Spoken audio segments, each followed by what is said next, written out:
Okay, so we've done. A friend of mine came who is very good with doing what's it called, adjusting valves. So but he knows how to do that without filler gauge. However, we both I did mine in front of him, and eventually we came up that the problem was the filler gauge.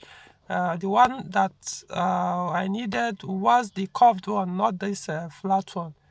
So or straight one. So eventually he had to do it his own way. And anyway, to cut it short, I've gone out for a drive, and I'm back. So um, as you can see, the temperature now where it is. I just switched out the engine for a drive. Uh,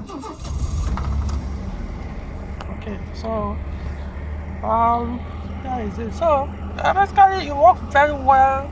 I'm going to do a short post, not more like a write-up on how they went with the drive and the rest.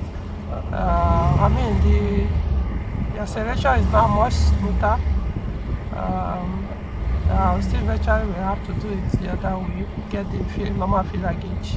The tactic sound is still there a little bit, not as bad as it was before. As you can see, it raised up to red background.